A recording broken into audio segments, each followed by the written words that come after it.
Episode के start में दिखाया जाता है कि प्रीकेंग सिप्तित के लिए केक बनाती है और उसको लेकर उसके पास जाती है। वो काफी दरवाजा बजाती है लेकिन सिप्तित शायद सो रहा होता है, इसी वजह से वो दरवाजा थोड़ी देर से खोलता है। जैसे वो दरवाजा खोलता है वो प्रीकेंग को देख के थोड़ा सा हैरान होता है, लेकिन प्रीकेंग उसको देख के काफी स्माइल कर रही होती है और उसको हैप्पी बर्थडे विश करती है। फिर सिप्तित उससे कहता है कि तुम्हें मेरे लिए सॉन्ग भी गाना होगा, जिसपे प्रीकेंग उसे मना करती है। फिर वो उससे कहता है कि तुम यहाँ मुझे बर्थडे विश करने आई हो, इसलिए तुम्हें सॉन्ग तो गाना पड़ेगा। जिसपे प्रीकेंग उससे कहती है कि अच्छा मुझे अंदर आने दो, उसके बाद मैं गाना गाती हूँ। फिर वो अंदर आके बैठती है। फिर सिप्तित केक पे कैंडल लगाता है तो प्रीकेंग उससे कहती है कि कैंडल को ब्लो करके विश मांगो, जिसपे सिप्तित मना कर देता है। वो कहता है कि पहले मेरे लिए गाना गाओ, लेकिन प्रीकेंग उसको मना कर रही होती है। फिर सिप्तित के जिद करने पे वो उसके लिए गाना गाती है। फिर सिप्तित कैंडल ब्लो करता है और उसके साथ ही उसके करीब बढ़ जाता है, जिसकी वजह से प्रीकेंग डर जाती है और उससे कहती है कि क्या कर रहे हो। जिसपे सिप्तित उससे कहता है कि मुझे अपनी बर्थडे का प्रेजेंट चाहिए। तो प्रीकेंग कहती है कि ये केक ही तुम्हारा प्रेजेंट है, जिसपे सिप्तित उसे मना करता है। वो कहता है कि मुझे ये प्रेजेंट नहीं चाहिए। फिर सिप्तित उससे जिद करता है, जिससे प्रीकेंग मान जाती है और वो उसको किस करती है। वो किस कर ही रही होती है कि अचानक से क्लैपिंग की आवाज आती है, जिसकी वजह से वो रुक जाती है। जैसे थोड़ा पीछे मुड़ के देखती है तो पित्ता खड़ी होती है। वो उसको कहती है कि वाओ, तुमसे अच्छा प्रेजेंट सरप्राइज तो मेरा था। पित्ता को देख के वो बहुत ज्यादा हैरान हो जाती है। नेक्स्ट हमें पास्ट का सीन दिखाया जाता है। पित्ता अपने फैंस के लिए वीडियो बना रहा होता है और उन्हें बताता है कि इस साल मैं आप लोगों के लिए पार्टी नहीं दे सकता और इस साल मैं अपनी गर्लफ्रेंड के साथ फार्म जाऊंगा और मुझे एक गिफ्ट बॉक्स खोलना है जो हमने 10 साल पहले जमीन में दफन किया था और मुझे इस बारे में सोचकर ही बहुत ज्यादा एक्साइटमेंट हो रही है। ये कहने के बाद वो वीडियो कॉल को रख देता है। इतने में दरवाजा बजता है। वो दरवाजा खोलता है तो देखता है कि वहाँ पित्ता खड़ी होती है। पित्ता सिप्तित को हैप्पी बर्थडे कहती है और घर में आ जाती है। और घर में आने के बाद वो उसके साथ थोड़ा सा फ्लर्ट करने लगती है, जिसपे सिप्तित उससे कहता है कि पित्ता मैं तुम्हें ऑलरेडी बोल चुका हूँ कि अब तुम्हारा और मेरा कुछ भी नहीं है, तो तुम यहाँ पे मत आओ। जिसपे पित्ता उससे कहती है कि मैं जानती हूँ, लेकिन मैं यहाँ सिर्फ तुम्हें बर्थडे विश करने के लिए आई हूँ। और उसे कहती है कि हम लास्ट टाइम फन कर सकते हैं क्योंकि मैं इसमें तुम्हें गुड बाय कहने के लिए आई हूँ। जिसपे सिप्तित कहता है कि नहीं, मैं इस तरह का कुछ नहीं करूंगा क्योंकि मैं प्रीकेंग को और हर्ट करना नहीं चाहता। फिर पित्ता उससे कहती है कि इतने भी सीरियस मत हो क्योंकि मैं सही कह रही हूँ, आखिरी मर्तबा मैं तुम्हें गुड बाय कहने के लिए आई हूँ। ये कहने के बाद वो उसकी बॉडी पे हाथ फेरने लगती है और इसके बाद वो उसको किस कर लेती है, जिसकी वजह से ये दोनों इंटीमेट हो जाते हैं। फिर दोबारा से हमें प्रेजेंट का सीन दिखाया जाता है। पित्ता खड़ी भी इसको देख के हंस रही होती है और वो प्रीकेंग से कहती है कि कल रात हमने इसकी बर्थडे बहुत अच्छे से सेलिब्रेट की और मुझे नहीं पता था कि इसको मेरा गिफ्ट इतना ज्यादा पसंद आएगा। जिसपे सिप्तित पित्ता को कहता है कि तुम चुप रहो और प्रीकेंग से कहता है कि मैं तुम्हें एक्सप्लेन करता हूँ कि क्या हुआ था। लेकिन प्रीकेंग उसके मुंह पे थप्पड़ मारती है और उसे कहती है कि तुम्हें क्या लगता है कि मैं इतनी ज्यादा स्टूपिड हूँ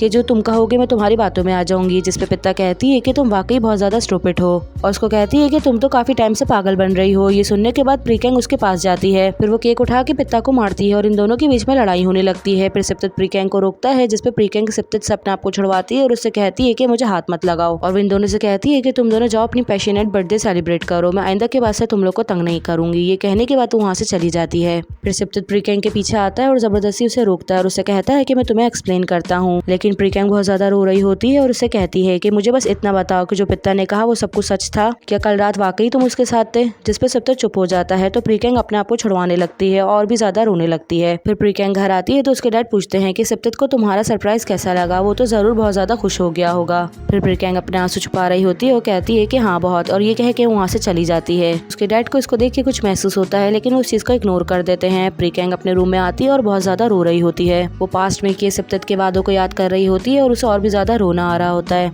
फिर नेक्स्ट हमें सुबह यूनिवर्सिटी का सीन दिखाया जाता है, जिसपे प्रीकेंग अपने दोस्तों को बता देती है, जिसपे इसके दोस्त सिप्तित को बुरा भला कह रहे होते हैं और प्रीकेंग को कहते हैं कि तुम्हें उसको दूसरा चांस देना ही नहीं चाहिए था। साथ ही वो प्रीकेंग को समझाते हैं। वो कहते हैं कि अबला नारी लड़की की तरह रिएक्ट मत करो, अपने आप को स्ट्रॉन्ग बनाओ और उसको मुंह तोड़ जवाब दो। ये सुनने के बाद प्रीकेंग खड़ी होती है और कहती है कि चलो चलते हैं। फिर वो अपने दोस्तों को लेकर उसकी फैकल्टी में जाती है। नेक्स्ट हमें सिप्तित का दिखाते हैं। पित्ता जबरदस्ती उसका हाथ पकड़ रही होती है और उससे माफी मांग रही होती है और कहती है कि मेरा वो मतलब नहीं था। लेकिन इतने में सामने से प्रीकेंग आ जाती है और वो इन दोनों को हाथ पकड़े हुए देखती है तो उसको और ज्यादा गुस्सा आता है। जिसपे पित्ता उस पर देख के हंसती है और उसे कहती है कि तुम इतने दोस्तों को लेकर सिप्तित को डराने आई हो। जिसपे प्रीकेंग उसकी बात का जवाब नहीं देती और सिप्तित से कहती है कि मुझे तुमसे कुछ बात करनी है। फिर सिप्तित कहता है कि तुम्हें पता है मैंने तुम्हें कितनी कॉल्स की, मैं तुम्हारे बारे में कितना ज्यादा परेशान हो रहा था। प्रीकेंग उससे कहती है कि अच्छे बनने की कोशिश मत करो। जिसपे सिप्तित कहता है कि चलो हम अकेले में चल के बात करते हैं, लेकिन प्रीकेंग अकेले में जाने से मना कर देती है और कहती है कि हम सारी बात सबके सामने करेंगे। जिसपे प्रीकेंग जोर से कहती है कि तुम्हें सबके सामने बात करते हुए शर्म आ रही है या तुम इस बात से डर रहे हो कि तुम्हारी फैकल्टी के लोगों को पता चल जाएगा कि उनका एम्बेसडर कितना ज्यादा है। उसकी आवाज सुन के सारे लोग जमा होने लगते हैं। फिर वो उस पर अंगूर का लॉकेट फेंकती है और उससे कहती है कि हमारे यहाँ पे बात करने का स्टेज भी खत्म होता है। साथ ही कहता है कि तुम जैसा इंसान जो लड़कियों को टॉय समझता है मैं उसको हैंडल नहीं कर सकती। इतने में सिप्तित सब लोगों को देख रहा होता है। फिर वो पित्ता को कहती है कि मैंने तुमसे कहा था ना कि मुझे चीजें शेयर करने की आदत नहीं है, मगर मुझे ऐसा लगता है कि तुम्हें इस चीज से कोई मसला नहीं होगा।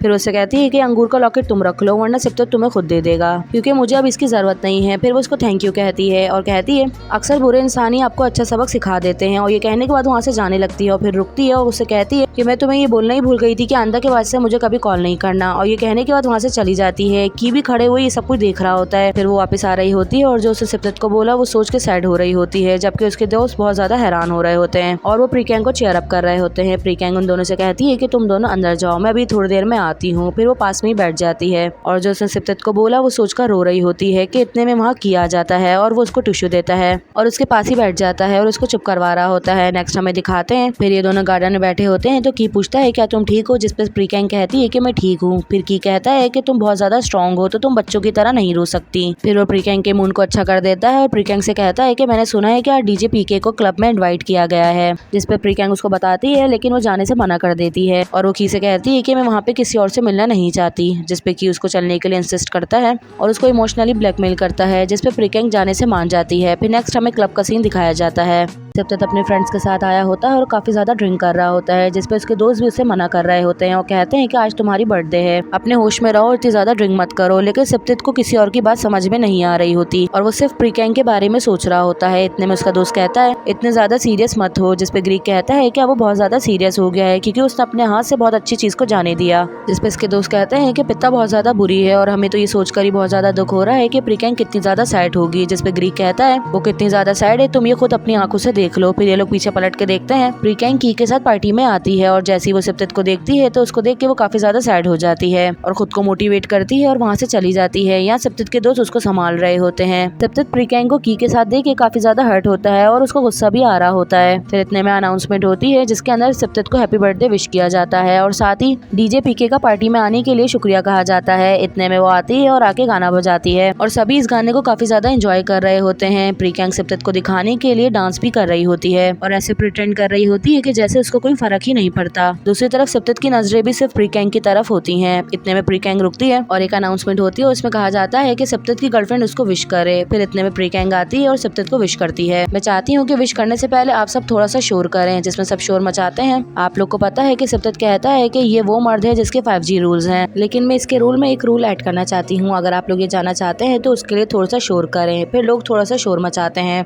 जो रूल मैं ऐड करना चाहती हूँ वो है एस होल। ये सुनने के बाद सब खामोश हो जाते हैं। प्रीकैंग को खुद भी ये बोल के बिल्कुल भी अच्छा नहीं लग रहा होता और सिप्तत उसकी तरफ देख रहा होता है। ये सुनने के बाद सिप्तत खड़ा हो जाता है और सब सिप्तत पे हंस रहे होते हैं। फिर प्रीकैंग कहती है कि अब बस मैं इतना ही कहना चाहूंगी, I wish you a very happy birthday सिप्तत, और ये कह के वहाँ से चली जाती है। फिर नेक्स्ट हमें दिखाते हैं कि ग्रीक और सिप्तत कैफे में बैठे होते हैं तो ग्रीक उससे पूछता है ये सब जो प्रीकैंग ने किया तुम उस पर गुस्सा हो, जिसपे सिप्तत मना कर देता है और कहता है कि मैं ये सब को डिजर्व करता हूँ। जिसपे ग्रीक उसको कहता है कि वाकई तुम उससे मोहब्बत करने लगे हो तो तुम्हें उसको ऐसे जाने नहीं देना चाहिए, क्योंकि अगर तुम उससे मोहब्बत नहीं करते तो उसकी की हुई हरकत तुम्हें बहुत ज्यादा बुरी लगती है। वो लोग बात कर ही रहे होते हैं कि इतने में वहाँ किया जाता है और वो सिप्तत से कहता है कि अब तुम प्रीकैंग को तंग करना छोड़ दो क्योंकि प्रीकैंग और मैं अब डेट कर रहे हैं। ये सुन के सिप्तत खड़ा होता है और उससे पूछता है कि तुमने क्या कहा, जिसपे की कहता है कि वाकई हम लोग डेट कर रहे हैं, सिर्फ बात नहीं कर रहे। ये सुनने के बाद सिप्तत उसको मारने लग जाता है। इन दोनों में लड़ाई हो रही होती है कि इतने में वहाँ प्रीकैंग आ जाती है और वो इन दोनों को अलग करती है। फिर वो सिप्तत से कहती है कि तुम इस तरह से क्यों कर रहे हो, जिसपे सिप्तत कहता है क्योंकि मैं एस होल हूँ, और उसे कहता है कि अब तुम खुश हो जो इस इडियट के साथ डेट कर रही हो और इसकी सिंपैथी लेने के बाद तुम मेरे पास आओगी, तो ये हरकतें करके अब तुम खुश हो ना। जिसपे प्रीकैंग उसको मना करती है और कहती है कि अभी तक नहीं।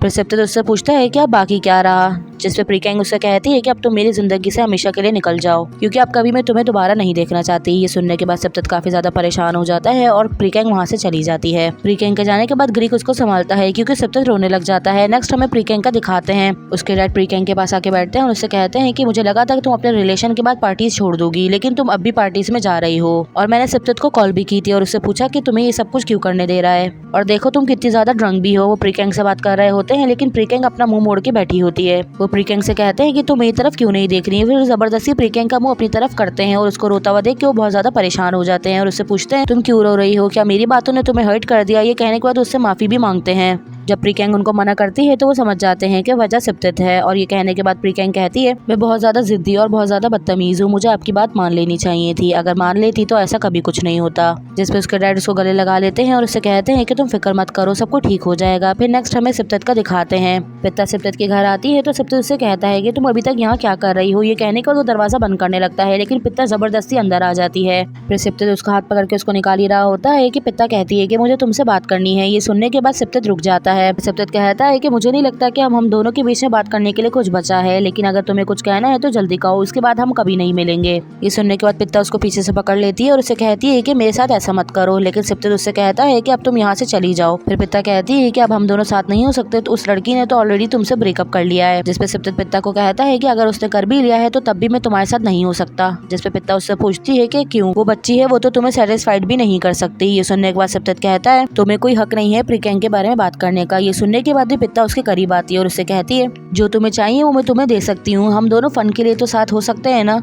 ये सुनकर सिप्तत उसका हाथ पकड़ लेता है और उससे कहता है कि बस कर दो, अब बहुत हो गया है, अब मैं और ज्यादा बुरा इंसान नहीं बनना चाहता जो कि मैं बन चुका हूँ। फिर पित्ता कहती है कि मैं तुमसे बहुत प्यार करती हूँ, लेकिन सिप्तत मना कर देता है और कहता है कि मैंने कभी तुमसे प्यार नहीं किया। ये सुनने के बाद पित्ता पूछती है क्या तुम उस लड़की से इतनी ज्यादा मोहब्बत करते हो? जिसपे सिप्तत कहता है कि तुम्हारी सोच से भी ज्यादा। ये सुन के पित्ता उसके मुंह पे थप्पड़ मारती है और उससे कहती है कि तुम ऐसे कैसे कर सकते हो, मैंने तुम्हारे लिए अपनी हर चीज को गिव अप कर दिया और तुमने मुझे ही धोखा दिया। फिर सिप्तत उसको पकड़ता है और उससे कहता है कि हाँ मैंने किया, लेकिन तुम्हें पता है कि इसमें सबसे ज्यादा किसका हाथ है? मैंने तुम्हें कहा कि मुझे अकेला छोड़ दो और यहाँ से चली जाओ, तुम खुद मेरे पास आई और तुमने मुझे सिड्यूस किया और तुमने लाइन क्रॉस की और प्रीकैंग के साथ फाइट की, तो तुम्हें लगता है कि अगर मैं बुरा इंसान हूँ तो तुम भी कोई कम नहीं हो। कहने के बाद वो पित्ता को धक्का देता है और बहुत ही प्यार से कहता है कि मेरी लाइफ से हमेशा के लिए चले जाओ, मैं तुमसे मिन्नत करता हूँ। फिर पित्ता वहाँ से चली जाती है तो सिप्तत को बहुत ज्यादा अफसोस हो रहा होता है कि वो रोने लग जाता है। नेक्स्ट हमें दिखाते हैं सिप्तत उसी रात प्रीकैंग के घर जाता है और उसके आने का इंतजार कर रहा होता है और काफी ज्यादा देर हो जाती है लेकिन प्रीकैंग नहीं आती। फिर सिप्तत समझ जाता है कि प्रीकैंग आज कहीं बाहर गई नहीं। फिर उसके बाद वो अपने गाँव चला जाता है और वहाँ वो अपनी बचपन वाली प्लेस पे जाता है और वहाँ जाने के बाद वो जमीन को खोद के वो डब्बा निकाल लेता है जो उन दोनों ने मिलकर बचपन में दफनाया होता है। फिर वो जमीन खोद के उसको निकाल लेता है। निकालने के बाद वो उस डब्बे को साफ करता है और उसे लेके झूले पे बैठ जाता है और डब्बे को देख के ये सोच रहा होता है कि हम दोनों ने एक दूसरे से वादा किया था कि हम इस डब्बे को एक साथ मिलकर खोलेंगे। फिर वो उसे खोलता है तो उसमें से एक पेंटिंग निकलती है जिसपे सिप्तत और प्रीकैंग बने होते हैं। उस ड्राइंग को देख के सिप्तत की आंखों में आंसू आ जाते हैं। फिर उसमें एक लेटर भी होता है। वो उस लेटर को निकालता है और उसको पढ़ना शुरू करता है। सिप्तत मेरे लिए बहुत अच्छा भाई है जो कि मेरा ख्याल रखता है और मेरी बहुत ज्यादा परवाह करता है। मुझे खेलते वक्त अगर कुछ नुकसान हो जाए तो सिप्तत मेरी हेल्प करता है। वो मेरे लिए मेरा बहुत अच्छा दोस्त और मेरा बड़ा भाई जैसा है। लेटर पढ़ते हुए सिप्तत बचपन का भी सोच रहा होता है। फिर लिखा होता है कि तुम हमेशा मेरे साथ बहुत काइंड हो। लेटर पढ़ते हुए सिप्तत बहुत ज्यादा रो रहा होता है। फिर उस पर लिखा होता है थैंक यू सो मच एक अच्छा इंसान बनने के लिए हमेशा मेरे साथ। ये देख के सिप्तत और भी ज्यादा रोने लगता है और खुद से कह रहा होता है कि मैंने तो तुम्हारा दिल दुखाया और हमेशा तुम्हें हर्ट किया। प्रीकैंग के लिए साथ ही एक लेटर लिख रहा होता है और उससे माफी मांग रहा होता है और कहता है मुझे माफ कर दो कि मैं एक अच्छा इंसान नहीं बन सका और मैंने तुम्हें इतना हर्ट किया। आई एम सो सॉरी कि मैं तुमसे किया हुआ वादा भी पूरा नहीं कर सका। साथ ही लिखता है कि मुझे नहीं पता कि तुम इस लेटर को कब पढ़ोगी या शायद कभी पढ़ोगी भी या नहीं। मैं तुमसे माफी मांग रहा हूँ और मुझे पता है कि मैंने माफी मांगने में बहुत ज्यादा लेट कर दिया है। उसी तरफ हमें प्रीकैंग का दिखाया जाता है। वो काफी ज्यादा बीमार हो जाती है और उसको देखने के लिए उसके दोस्त आते हैं। थोड़ी देर में वहाँ की भी आ जाता है जो कि उसके लिए कैक्टस लेके आता है। प्रीकैंग उसके तोहफे को देख के हंसने लगती है और कहती है कि कौन बीमार के लिए ये तोहफा लेके जाता है। फिर कहता है कि ये हमारी फर्स्ट मीटिंग की वजह है। फिर उसको मोबाइल में दिखाता है और कहता है कि देखो तुम कितनी ज्यादा बुरी लग रही हो और दिखाने के साथ की उसकी तस्वीर ले लेता है और कहता है कि इसे मैं अपने अकाउंट पे अपलोड कर देता हूँ। जिसपे प्रीकैंग उसको मना कर रही होती है। फिर ये दोनों बातें कर रहे होते हैं और प्रीकैंग का मूड भी अच्छा हो जाता है। ये लोग सब जा रहे होते हैं तो उसका डैड उनका यहाँ आने का शुक्रिया अदा करते हैं। इतने में वहाँ सिप्तत आ जाता है। सिप्तत को देख के ये लोग सब वहाँ से चले जाते हैं। फिर सिप्तत आता है और अंकल से हेलो कहता है लेकिन अंकल कुछ कहे बिना ही अंदर चले जाते हैं। सिप्तत वहीं खड़ा रहता है। यहाँ तक कि रात हो जाती है और बहुत तेज बारिश होने लगती है। प्रीकैंग के डैड देखते हैं कि सिप्तत अभी तक यहीं खड़ा है। ये देख के उन्हें बहुत अफसोस होता है लेकिन वो इस बात को इग्नोर कर देते हैं। लेकिन सिप्तत बारिश होते हुए भी यहीं खड़ा रहता है और इनके बाहर आने का इंतजार कर रहा होता है। रात और ज्यादा होती जाती है और बारिश रुकने का नाम ही नहीं ले रही होती। इतने में अंकल निकल के बाहर आते हैं जिसपे उससे कहते हैं कि इतनी तेज बारिश हो रही है तुम वापसी घर पे जाओ। फिर सिप्तत उनसे पूछता है कि प्रीकैंग की तबीयत कैसी है?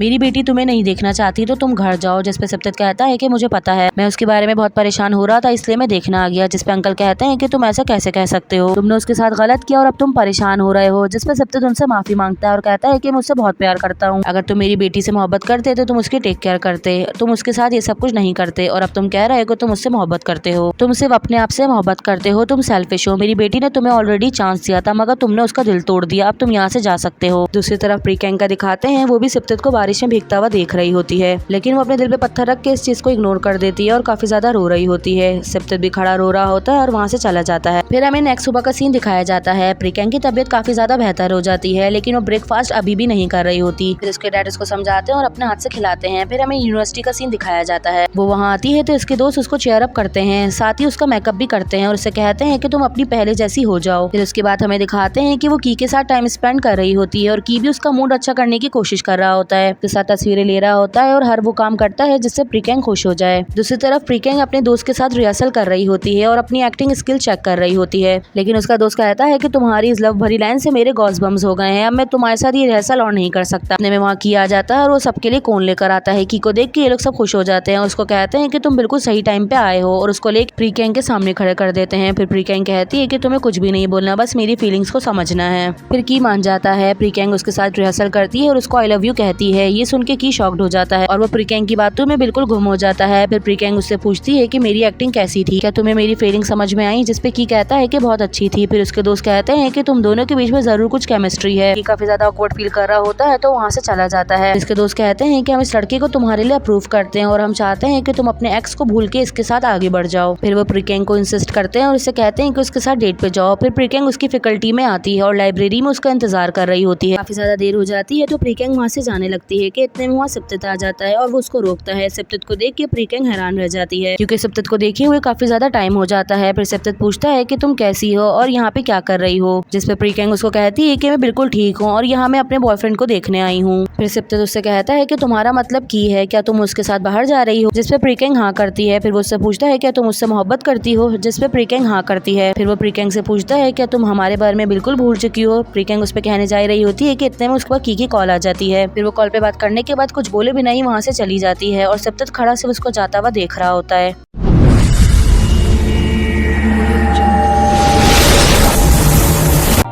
Everybody knows that I'm breaking down.